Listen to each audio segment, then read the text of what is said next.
ہم دونوں مل کر کام کریں گے۔ اور سر، جو لوگ موت سے ڈرتے ہیں، جب انہیں پتہ چلے گا کہ موت کے ساتھ اب ستارہ بھی ہے، ان کا خوف، ان کا گناہ اور ان کی ہار پہلے سے 10 گنا بڑھ جائے گی۔ چیف خرقان مسکرائے۔ انہوں نے حیدر کے کندھے پر ہاتھ رکھا۔ حیدر، تم دونوں صرف ہمارے ایجنٹ نہیں، تم دونوں وطن کی امید ہو۔ نایاب کو جہاں تم چاہے لے جا سکتے ہو، مگر یاد رکھنا یہ لڑائی ابھی ختم نہیں ہوئی۔ جی سر، ستارہ اور موت کبھی پیچھے نہیں ہٹیں گے، اور وہ دن، وہ کامیابی، وہ نکاح اور وہ قربانی، یہ سب کچھ اس لمحے کے گرد گھوم رہا تھا جہاں ستارہ اور موت اب ایک تھے، نہ صرف دل سے بلکہ میدان سے بھی۔ اور جب عشق، فرض اور انتقام ایک ہو جائیں تو دشمن کا مقدر صرف فنا ہوتا ہے۔ جب عشق نے حلف اٹھایا ہو، جب ہوں کی قسم نبھائی ہو، جب فرض ہو سجدے کی صورت اور راہ میں جان گنوائی ہو، تو پھر نہ دل ہارتے ہیں نہ راہی، نہ گولی سے ڈرتے ہیں سپاہی۔ ستارہ ہو یا ہو موت کا سایہ، یہ عشق وطن پر مر مٹنے آیا۔ دشمن کی راتیں اب روشن ہوں گی، چاہے آنکھ کھلے یا بند رہے، کیونکہ اب ستارہ ساتھ ہے اس کے، جس کے ساتھ موت کا نام جڑا ہے۔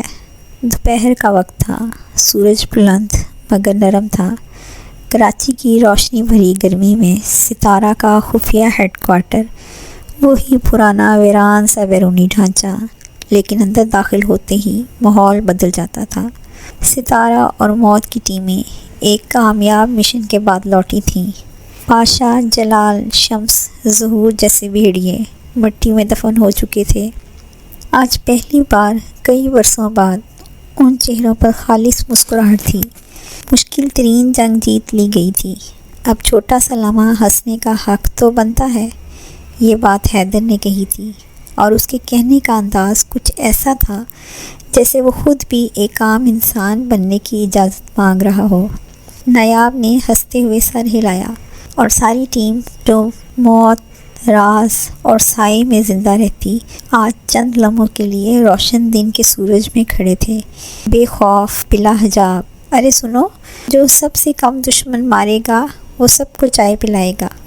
یہ اعلان طہا کا تھا، جس پر مہر نے فوراً کہا، تو تم چائے بناؤ طہا بھائی، تم نے تو صرف ایک گولی چلائی تھی، اور وہ بھی ہوا میں۔ میں کہکوں کی گونج فضا میں بکھر گئی۔ ذریعہ، جو ہمیشہ سنجیدہ رہا کرتی تھی، آج پہلی بار مسکراتے ہوئے سب کے لیے پانی لے آئی۔ ایک چھوٹا سا کچن تھا، جسے ٹیم نے محبت سے کچن کا نام دے رکھا تھا۔ وہاں لیلا اور مہر نے چائے بنائی، اور مہر نے چھوٹے چھوٹے کپ سجا کر کہا، یہ چائے نہیں، فتح کا ذائقہ ہے۔ رافی نے چائے کا گھونٹ لیتے ہوئے کہا، یار، ان سالوں بعد یہ چائے نہیں، زندگی لگ رہی ہے۔ ایک چھوٹا سا اسپیکر چلایا گیا، جس میں پس منظر میں ہلکے ہلکے ملی نغمے بج رہے تھے۔ ستارہ اور موت ایک طرف کھڑے یہ منظر دیکھ رہے تھے۔ نایاب نے آہستہ سے کہا، یہ لمحہ کسی مشن کی فائل سے زیادہ قیمتی ہے حیدر۔ حیدر نے جواب میں مسکرا کر بس اتنا کہا، پہلی بار لگا کہ ہم صرف ایجنٹ نہیں، انسان بھی ہیں۔ سب نے ایک گروپ فوٹو کی فرمائش کی، اور ایک ایک کر کے سب ایک جگہ جمع ہو گئے، بغیر ماسک، بغیر کوڈ نیم، بس اپنی اصل پہچان کے ساتھ۔ یہ وہ لمحہ تھا جو کسی رپورٹ میں نہیں لکھا جائے گا، مگر سب کے دل میں عمر بھر کے لیے محفوظ ہو چکا تھا۔ سب نے ایک بار اونچی آواز میں کہا، پاکستان زندہ باد۔ نایاب اور ستارہ نے دل ہی دل میں کہا، یہ دن، یہ روشنی، میرے ماں باپ کا خواب، اور آج میں نے وہ خواب جیت کر پورا کر دکھایا۔ ہنسی مذاق، گپ شپ میں کیسے یہ دن گزر گیا، کسی کو خبر بھی نہیں ہوئی۔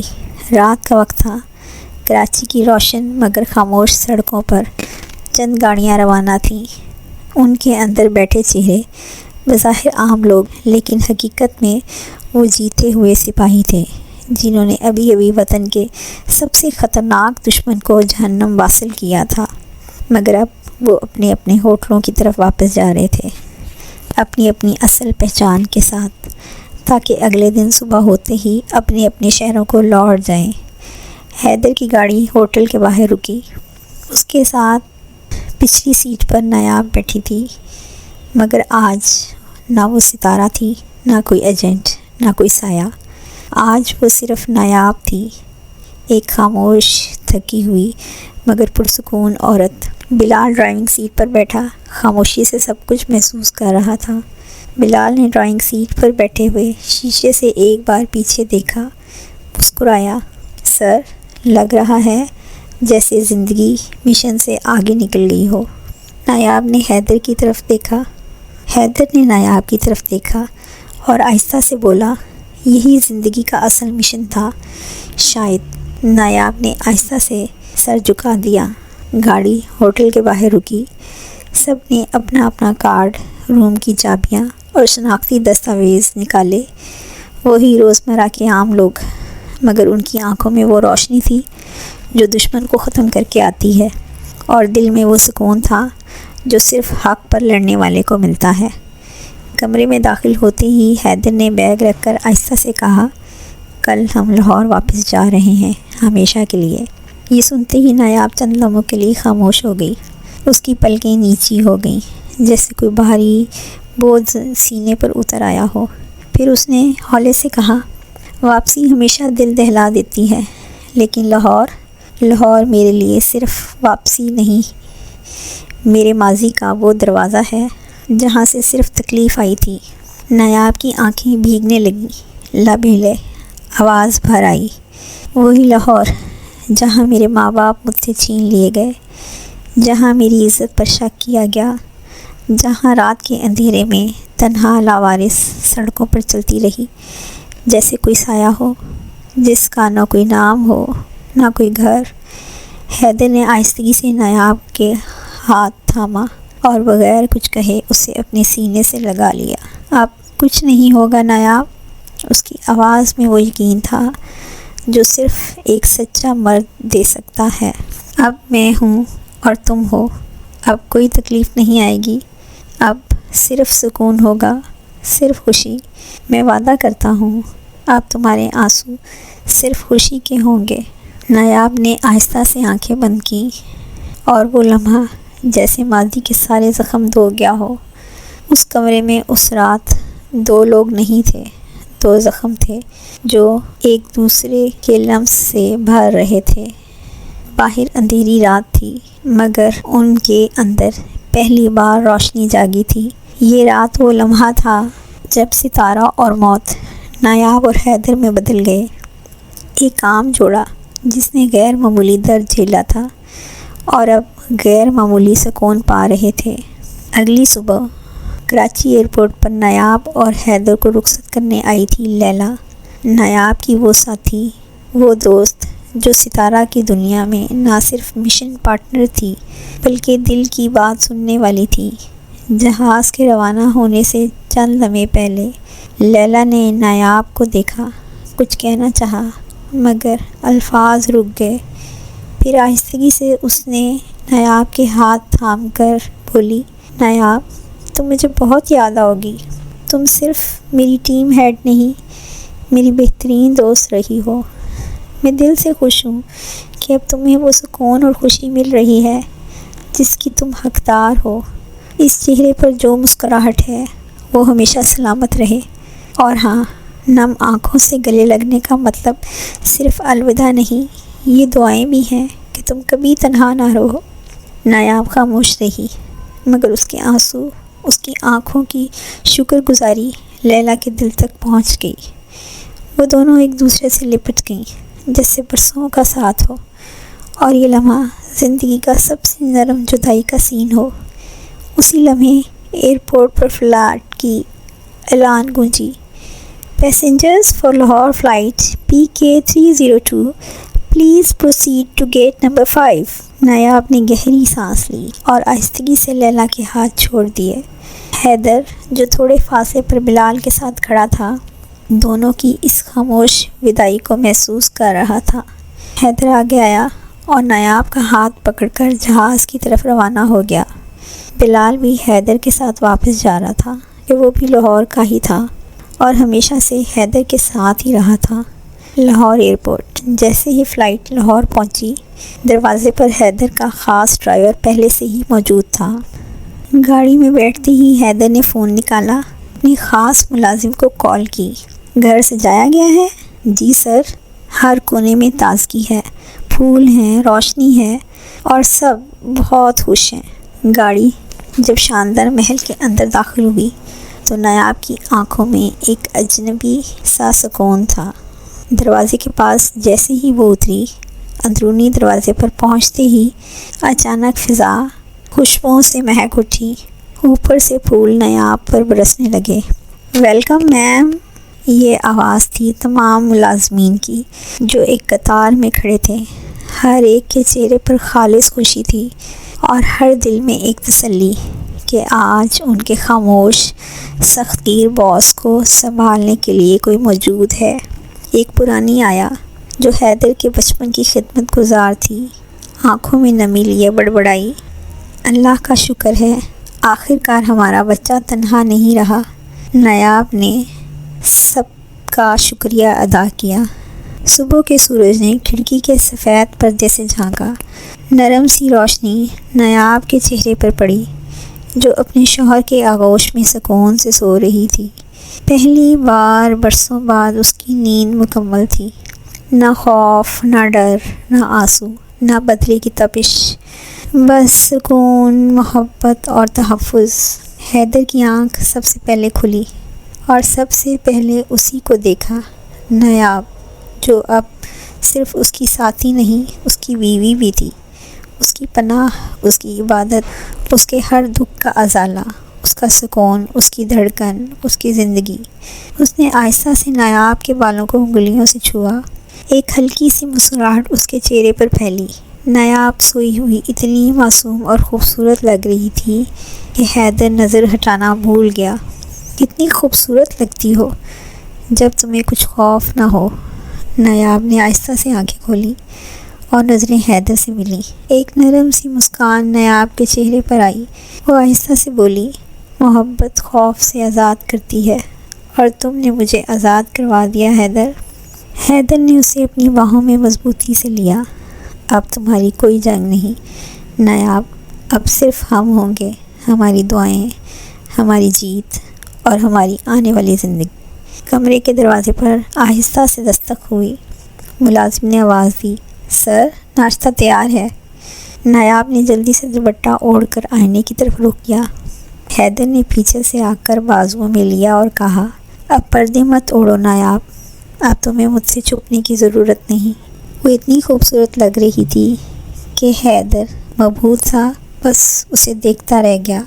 نیچے ناشتے کی میز پر آیا، ملازم، بلال اور پرانے وفادار چہرے سب جمع تھے۔ حیدر بلال سے گلے ملا اور ناشتے کی میز پر پہلے کرسی کھینچ کر نایاب کو بٹھایا، پھر خود بیٹھا اور بلال کو بھی اشارے سے بیٹھنے کا حکم دیا۔ آج سب ملازمین کو نہ صرف ایک نئی دلہن نظر آ رہی تھی بلکہ ایک نئی مالکن بھی۔ نایاب نے سب سے نرمی سے سلام لیا، آپ دونوں کے آنے سے لگتا ہے کہ شاندار محل اب گھر بنا ہے، شمو چاچا نے دھیمی آواز میں کہا۔ حیدر نے نایاب کی طرف دیکھا اور کہا، کچھ لوگ زخم دے کر نم دے کر چھوڑ جاتے ہیں اور کچھ لوگ زخموں پر مرہم رکھ کر ہمیشہ کے لیے جڑ جاتے ہیں، اور نایاب میرا ہر خلا بھرنے آئی ہے۔ نایاب نے آنکھوں میں نمی لیے حیدر کو دیکھا، جیسے آنکھوں ہی میں کہہ رہی ہو، شکریہ میرے ہر درد، ہر دکھ، ہر آنسو کو خوشی میں تبدیل کرنے کے لیے، اور اشارے سے سر جھکا کر شکریہ کہا۔ تم کچھ دیر آرام کرو، میں اور بلال تھوڑا کام نپٹا کر آتے ہیں۔ نایاب نے کوئی سوال نہیں کیا، بس سر ہلایا۔ شاید محبت اب سوالوں کی محتاج نہ رہی تھی، لیکن حیدر کا کام کوئی عام کام نہیں تھا، وہ نایاب کے ماضی کے آخری زخم کو بھی بھر دینا چاہتا تھا۔ گاڑی لاہور کے اس محلے کی طرف رواں تھی جہاں نایاب کا بچپن بیتا، اور جسے چھوڑتے وقت وہ صرف آنکھوں میں نمی نہیں، دل میں آگ لے کر نکلی تھی۔ یہ ایڈریس حیدر نے پہلے ہی چیف خرقان سے لے لیا تھا۔ جیسے ہی پرانے دروازے پر دستک دی، دروازہ آہستہ سے کھلا۔ سامنے ایک کمزور، جھریوں سے بھرا چہرہ جن کی آنکھوں میں برسوں کی پشیمانی، تھکن اور اندر سے ٹوٹی ہوئی روح، یہ نایاب کی دادی کنیز بیگم ہی تھیں۔ بیٹا آپ کون؟ وہ پوچھ رہی تھیں۔ حیدر چند لمحے انہیں دیکھتا رہا اور دل میں سوچا کہ رب انصاف کرنے والا ہے، وہ کسی کے آنسو ضائع نہیں کرتا۔ ہر انسان کو اپنے کیے کا اسی دنیا میں بھگتان بھگتنا پڑتا ہے۔ پھر دھیمے لہجے میں بولا، میں نایاب کا شوہر ہوں، بس یہ الفاظ تھے اور کنیز بیگم کا جسم لرزنے لگا، آنکھوں سے آنسو بہہ نکلے، وہ جیسے زمین پر گرنے کو تھیں۔ حیدر نے آگے بڑھ کر سہارا دیا، میری پوتی، میری نایاب کہاں ہے بیٹا؟ خدا کے لیے مجھے اس کے پاس لے چلو، میں مرنے سے پہلے صرف ایک بار اس سے معافی مانگنا چاہتی ہوں۔ میں نے اس کے ساتھ بہت ظلم کیا، زہریلے لوگوں کی باتوں میں آ گئی، ظہور کی باتوں پر یقین کر بیٹھی اور اپنی ہی پوتی کو آدھی رات لاوارثوں کی طرح دروازے سے نکال دیا۔ وہ بلک بلک کر رو رہی تھیں، کپ کپاتی آواز میں بولتی گئیں، اس رات جب وہ چلی گئی تو مجھے فوراً شک ہو گیا۔ میں چاہے جیسا بھی برتاؤ کرتی تھی اس معصوم کے ساتھ، پر میں جانتی تھی کہ وہ میرے شہراز کی بیٹی ہے، وہ کچھ غلط کر ہی نہیں سکتی۔ میں نے ظہور پر نظر رکھنی شروع کر دی۔ پھر ایک رات اس کو فون پر بولتے سنا، کہاں مر کے جا سکتی ہے وہ، ڈھونڈ کر لاؤ اسے، ہر حال میں مجھے وہ چاہیے۔ پھر فون کٹ کرنے کے بعد بولا، نہیں نایاب نہیں، اس طرح میں تمہیں نہیں چھوڑ سکتا، ابھی تو مجھے تمہارے جسم کے مزے۔ یہ کہتے دادی بلک بلک کے رو پڑی۔ یہ سنتے ہی حیدر کی آنکھیں سرخ ہو گئیں۔ اس نے خود پر کیسے ضبط کیا، یہ بس حیدر اور حیدر کا دل ہی جانتا ہے، ورنہ اس کا دل کر رہا تھا دوبارہ ظہور سامنے آئے اور وہ اپنے ہاتھوں سے اس کے ٹکڑے ٹکڑے کر دے۔ دادی نے دوبارہ کہنا شروع کیا، میں نے تو اسے تبھی دھکے دے کر گھر سے نکال دیا تھا، مگر تب تک دیر ہو چکی تھی، نایاب جا چکی تھی اور میرے پاس صرف خاموشی اور پچھتاوا رہ گیا تھا۔ حیدر خاموشی سے بیٹھا سن رہا تھا، اس کی آنکھوں میں سختی تھی مگر دل میں ایک ادھورا انصاف جو اب مکمل ہونا تھا۔ وہ آہستہ سے بولا، آپ نایاب کی دادی ہیں تو میرے لیے بھی دادی جیسی ہیں، لیکن جو ظلم اس معصوم پر آپ نے کیا، اگر وہ آپ کو معاف کر دے تو میں بھی دل سے آپ کو اپنا سمجھوں گا۔ یہ کہہ کر اس نے بلال کو اشارہ کیا، بلال دادی جان کا ضروری سامان پیک کرو، وہ اب ہمارے ساتھ چل رہی ہیں۔ دادی جان پھوٹ پھوٹ کر رونے لگی اور ایک ہی جملہ دہراتی رہی، میری پوتی بہت عظیم ہے، وہ مجھے ضرور معاف کرے گی، وہ ضرور معاف کرے گی۔ گاڑی جیسے ہی مڑی تو ایک خاموشی ہر طرف چھا گئی۔ دادی جان پیچھے کی سیٹ پر خاموش بیٹھی تھیں، لیکن ان کی انگلیاں مسلسل کانپ رہی تھیں، ان کے لبوں پر کلمہ اور دل میں صرف ایک دعا، یا اللہ میری پوتی کا دل نرم کر دے۔ حیدر نے انہیں بار بار دیکھا، ایک جانب اس کے دل میں نایاب کا درد تھا تو دوسری طرف یہ ٹوٹا ہوا بوڑھا وجود جس نے پچھتاوے کی چادر اوڑھ رکھی تھی۔ بلال نے شیشہ تھوڑا سا نیچے کیا، باہر تیز ہواؤں میں بھی کہیں سکون تھا، جیسے کائنات خود چاہتی ہو کہ یہ ٹوٹی کہانی پھر سے جڑ جائے۔ گاڑی جیسے ہی گھر کے دروازے پر رکی، ملازمین دوڑ کر آگے بڑھے۔ حیدر نے ہاتھ کے اشارے سے سب کو خاموش رہنے کو کہا۔ دادی جان آرام سے آئیں۔ وہ کانپتے قدموں سے باہر نکلی، ان کے چہرے پر خوف بھی تھا، شرمندگی بھی، اور کہیں نہ کہیں ایک دادی کی ممتا بھی جو برسوں بعد جاگی تھی۔ حیدر نے دادی جان کو نیچے والے کمرے میں ٹھہرایا، خود انہیں وہاں آرام دہ بیڈ تک چھوڑ کر آیا۔